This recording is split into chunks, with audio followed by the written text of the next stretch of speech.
ಭಾರತೀಯ ಸಂಸ್ಕೃತಿಯ ಮೂವಿಗಳು ಅಂತ ಅಂದರೆ ಫ್ಯಾನ್ಸಿಗಂತೂ ಫುಲ್ ಅಚ್ಚುಮೆಚ್ಚು.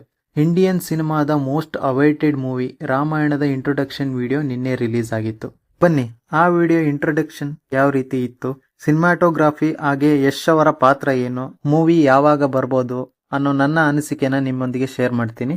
ಹಾಯ್ ಎಲ್ರಿಗೂ ನಮಸ್ಕಾರ and welcome back to gymnastic channel. Ramayana ಇದು ನಮಿತ್ ಮಲ್ಹೋತ್ರಾ ಅವರು ಪ್ರೊಡ್ಯೂಸ್ ಮಾಡ್ತಿರುವಂಥ ಮೂವಿ.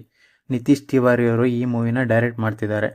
ನಿತೀಶ್ ತಿವಾರಿ ಅವರು 2021ರಿಂದನೂ ಈ ಮೂವಿನ ಮಾಡೋದಕ್ಕೆ ಪ್ಲಾನ್ನ ಮಾಡ್ಕೊಂಡು ಬರ್ತಾ ಇದ್ದಾರೆ. ಇನ್ಫ್ಯಾಕ್ಟ್ 2021ರಲ್ಲಿ ರಣಬೀರ್ ಕಪೂರ್ ಸಹ ಈ ಮೂವಿನ ಒಪ್ಪಿಗೆ ಕೊಟ್ಟಿದ್ರು.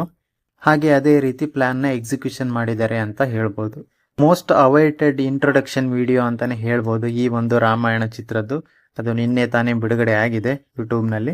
ರಣಬೀರ್ ಕಪೂರ್ ರಾಮನ ರೋಲ್ನಲ್ಲಿ, ಸಾಯಿ ಪಲ್ಲವಿ ಅವರು ಸೀತೆಯ ಪಾತ್ರದಲ್ಲಿ, ಹಾಗೆ ನಮ್ಮ ರಾಕಿಂಗ್ ಸ್ಟಾರ್ ಯಶ್ ರಾವಣನ ಪಾತ್ರದಲ್ಲಿ, ಸನ್ನಿ ಡಿಯೋಲ್ ಹನುಮಾನನ ಪಾತ್ರದಲ್ಲಿ, ಮಂಡೋದರಿ ಕಾಜಲ್ ಅಗರ್ವಾಲ್ ಅವರು ನಟಿಸ್ತಿದ್ದಾರೆ.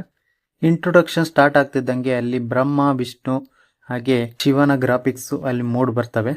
ಈ ಗ್ರಾಫಿಕ್ಸ್ಗಳನ್ನ ನೋಡ್ತಿದ್ದಂಗೆ ಸಿನಿಮಾಟೋಗ್ರಫಿ ಯಾವ ರೀತಿ ಇರ್ಬೋದು ಅನ್ನೋ ದೊಡ್ಡ ಕುತೂಹಲ ಕಾಡುತ್ತೆ ಎಲ್ಲರಲ್ಲೂ. ಆ ಗ್ರಾಫಿಕ್ಸ್ ಹಾಗೂ VFX ಎಷ್ಟು ಚೆನ್ನಾಗಿತ್ತು ಅಂತಂದರೆ, ಇಂಡಿಯನ್ ಸಿನಿಮಾದಲ್ಲಿ ಈ ರೀತಿಯ ಮೂವಿಗಳನ್ನ ನೋಡೋದಕ್ಕೆ ಎಷ್ಟು ಕಾತರ ಪಡ್ತೀವಿ ಅಷ್ಟು ಹೆಚ್ಚು ಈ ಮೂವಿಗೆ ಕಷ್ಟಪಟ್ಟಿದ್ದಾರೆ ಅಂತ ಇಲ್ಲಿ ಈ VFX ಮತ್ತು ಗ್ರಾಫಿಕ್ಸ್ ಮಧ್ಯೆನೇ ಕಾಣುತ್ತೆ. ಇನ್ಫ್ಯಾಕ್ಟ್ ಆ ಡಿಸೈನ್ಸ್ ಹಾಗೆ ಟೈಟಲ್ ಕಾರ್ಡ್ ಬರ್ತಿದ್ದಂಗೆ ಆ ವರ್ಲ್ಡ್ ಗ್ಲೋಬಲ್ ಮತ್ತು ಭಾರತದ ನಕ್ಷೆ ಅದ್ರ ಮೇಲಿರುವ ಆ ಟೈಟಲ್ ಕಾರ್ಡ್ ತುಂಬಾನೇ ಅಚ್ಚುಕಟ್ಟಾಗಿತ್ತು ಅಂತಾನೆ ಹೇಳ್ಬೋದು. ಈ ಮೂವಿಗೆ ಮ್ಯೂಸಿಕ್ನ ಕೊಟ್ಟಿರೋದು ಹ್ಯಾನ್ಸ್ ಜಿಮ್ಮರ್ ಮತ್ತು AR ರೆಹಮಾನ್ ಅವರು. ಏರ್ಫೋನ್ ಹಾಕೊಂಡು ಈ ಮೂವಿಯ ಮ್ಯೂಸಿಕ್ನ ಕೇಳ್ತಿದ್ದಂಗೆ ಪ್ಯೂರ್ ಗೂಸ್ ಬಂಪ್ಸ್ ಬರುತ್ತೆ ಅಂತಾನೆ ಹೇಳ್ಬೋದು. ಪ್ರೊಡಕ್ಷನ್ ಹೌಸ್ ನಲ್ಲಿ ಇನ್ association with monster mind creation Yash ಅವರ ಪ್ರೊಡಕ್ಷನ್ ಹೌಸ್ ಬರ್ತಾ ಇರೋದಿಲ್ಲಿ. ಯಶ್ ಅವರ ಆಕ್ಟಿಂಗ್ ಮತ್ತೆ ಅವರು ಪ್ರೊಡ್ಯೂಸ್ ಮಾಡ್ತಿರೋಂಥ ಪ್ಯಾಷನ್ನು ಕನ್ನಡ ಇಂಡಸ್ಟ್ರಿಗೆ ಒಂದು ಹೆಮ್ಮೆ ಪಡುವಂತ ವಿಚಾರ ಅಂತಾನೆ ಹೇಳ್ಬೋದು. ಇಲ್ಲಿ ಇಂಡಿಯನ್ ಸಿನಿಮಾದಲ್ಲಿ ರಣಬೀರ್ ಕಪೂರ್ ಅವರು ಈ ರಾಮನ ಪಾತ್ರಕ್ಕೆ ಪರ್ಫೆಕ್ಟ್ ಅಂತ ನನಗನ್ಸುತ್ತೆ ಇಲ್ಲಿ. ಹಾಗೆ ಅವರ ಈ 5 ವರ್ಷಗಳ ಲೈನ್ಸ್ ಅಪ್ ನೋಡ್ತಾ ಇದ್ರೆ ತುಂಬಾನೇ ಅದ್ಭುತ ಅನಿಸುತ್ತೆ. ರೀಸೆಂಟಾಗಿ ಅವರು ಮಾಡ್ತಿರೋವಂಥ ಚಿತ್ರಗಳು ನೋಡಿದರೆ ಅವರು ಪೀಕ್ ಲೆವೆಲ್ ಇದ್ದಾರೆ ಅಂತ ಅನಿಸುತ್ತೆ. ಹಾಗೆ ಯಶ್ ಅವರ ವಿಚಾರಕ್ಕೆ ಬಂದರೆ, ರೀಸೆಂಟಾಗಿ ನೋಡಿರ್ಬೋದು KGF ಬಂದ ನಂತರ 3ರಿಂದ 4 ವರ್ಷ ಆಯಿತು, ಯಾವುದೇ ಮೂವಿಗಳು ಬಂದಿಲ್ಲ. ಸದ್ಯ ಇವಾಗ ಟಾಕ್ಸಿಕ್ನಲ್ಲಿ ಬ್ಯುಸಿಯಾಗಿದ್ದಾರೆ. ಟಾಕ್ಸಿಕ್ ಮುಗಿದ ನಂತರ ಮುಂದಿನ ವರ್ಷ 2026ರಲ್ಲಿ ಮಾರ್ಚ್ನಲ್ಲಿ ಬಿಡುಗಡೆ ಆಗುವ ಎಲ್ಲ ಸಾಧ್ಯತೆ ಇದೆ. ಅದಾದ ನಂತರ ಈ ರಾಮಾಯಣ ಪಾರ್ಟ್ 1 ಸಹ ಮುಂದಿನ ದೀಪಾವಳಿಗೆ ರಿಲೀಸ್ ಆಗುವಂಥ ಎಲ್ಲ ಲಕ್ಷಣಗಳು ಕಾಣ್ತಾ ಇದೆ. ಇದನ್ನೆಲ್ಲ ನೋಡ್ತಾ ಇದ್ರೆ ಮುಂದಿನ ವರ್ಷ 2026ರಲ್ಲಿ ಯಶ್ ಅವರಿಂದ 2 ಮೂವಿಗಳು ಬಿಡುಗಡೆ ಆಗ್ತಾ ಇದೆ. ಇನ್ನು 3 ವರ್ಷಗಳಲ್ಲಿ ಯಶ್ ಅವರಿಂದ 4 ಫಿಲಂಗಳು ಬಿಡುಗಡೆ ಆಗುತ್ತೆ ಅಂತಾನೆ ಹೇಳ್ಬೋದು. ಇಲ್ಲಿ ರಾಮಾಯಣ ಪಾರ್ಟ್ 1 ಆಲ್ಮೋಸ್ಟ್ ಎಲ್ಲ ಶೂಟಿಂಗ್ ನಡೆದಿದೆ. ಇನ್ನೇನು ನೆಕ್ಸ್ಟ್ ದಿವಾಳಿಗೆ ಮೂವಿ ರಿಲೀಸ್ ಆಗುತ್ತೆ. ಪಾರ್ಟ್ 2 ಅದಾದ ನಂತರ 2027ರಲ್ಲಿ ಬಿಡುಗಡೆ ಆಗುತ್ತೆ. ಇನ್ನೇನು ಶೂಟಿಂಗ್ ಸ್ಟಾರ್ಟ್ ಆಗಿದೆ ಪಾರ್ಟ್ 2ದು.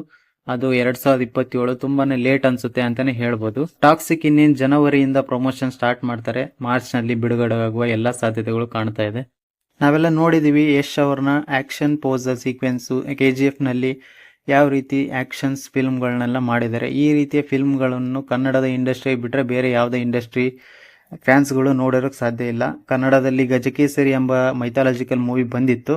ಆ ಮೂವಿನಲ್ಲಿ ನಾವೆಲ್ಲ ನೋಡೇ ಇರ್ತೀವಿ. ಬಟ್ ಈ ಒಂದು ರಾಮಾಯಣ ಪಾತ್ರದಲ್ಲಿ ರಾವಣನ ಹೇಗೆ ಆಕ್ಟ್ ಮಾಡ್ತಾರೆ ಅನ್ನೋದೊಂದು ಕಾದು ನೋಡಬೇಕಿದೆ. ಇಂಟ್ರೊಡಕ್ಷನ್ ವಿಡಿಯೋದಲ್ಲಿ ರಣಬೀರ್ ಕಪೂರ್ ಅವರ ಆ ಕಾಡಿನ ಸೀಕ್ವೆನ್ಸ್, ಯಶ್ ಅವರ ರಾವಣನ ಆ ಸೀಕ್ವೆನ್ಸ್ ತುಂಬಾನೇ ರಿಯಲಿಸ್ಟಿಕ್ ಆಗಿತ್ತು. ಇದನ್ನೆಲ್ಲ ನೋಡ್ತಾ ಇದ್ರೆ ಅವರು ಮಾಡ್ಕೊಂಡಿರುವ ಪ್ಲಾನ್ನ ಯಾವ ರೀತಿ ಎಕ್ಸಿಕ್ಯೂಷನ್ ಮಾಡಿದ್ದಾರೆ, ಮೂವಿನಲ್ಲಿ ಯಾವ ರೀತಿ ಕಷ್ಟಪಟ್ಟಿದ್ದಾರೆ ಅಂತ ಗೊತ್ತಾಗುತ್ತೆ. ಆ ಒಂದು ರಿಯಲಿಸ್ಟಿಕ್ ಸೀನ್ಸ್ಗಳೇ ಅಲ್ಲಿ ಹೇಳ್ತಿದೆ. ಕಳೆದ ವರ್ಷ ಆದಿಪುರುಷ ಮೂವಿ ಬಂದಿತ್ತು. ಆ ಮೂವಿನಲ್ಲಿ ಆ ಗ್ರಾಫಿಕ್ಸ್ VFXಗಳ ಹಬ್ಬನೇ ಮಾಡಿದ್ರು. ಆ ಮೂವಿನ ನೋಡ್ತಿದ್ದಂಗೆ ಮೂವಿನ ಯಾವ ರೀತಿ ಎಕ್ಸಿಕ್ಯೂಷನ್ ಮಾಡಿದ್ರೆ ಜನಕ್ಕೆ ಯಾವ ರೀತಿ ಇಷ್ಟ ಆಗ್ಬೋದು ಅನ್ನೋದನ್ನ ಇಲ್ಲಿ ಪರ್ಫೆಕ್ಟ್ ಆಗಿ ಪ್ಲಾನ್ ಮಾಡಿದ್ದಾರೆ ಅಂತಾನೆ ಹೇಳ್ಬೋದು. ಈ ಒಂದು ಮೂವಿನ ನೋಡೋದಕ್ಕೆ ಸಾಕಷ್ಟು ಜನಗಳಂತೂ ವೇಟ್ ಮಾಡ್ತಾನೆ ಇದ್ದಾರೆ. ಒಂದು ಇಂಡಿಯನ್ ಸಿನಿಮಾದಲ್ಲಿ ಇದೊಂದು ಬಿಗ್ ಮೂವಿ ಆಗುವಂತ ಎಲ್ಲ ಲಕ್ಷಣಗಳು ಕಾಣ್ತಾ ಇದೆ. ನೀವು ಈ ಇಂಟ್ರೊಡಕ್ಷನ್ ವಿಡಿಯೋನ ನೋಡಿದ್ರೆ ಮಸ್ಟ್ ಕಾಮೆಂಟ್ ಮಾಡಿ ಯಾವ ರೀತಿ ಇತ್ತು ಅಂತ. ಮತ್ತೆ ಸಿಗೋಣ.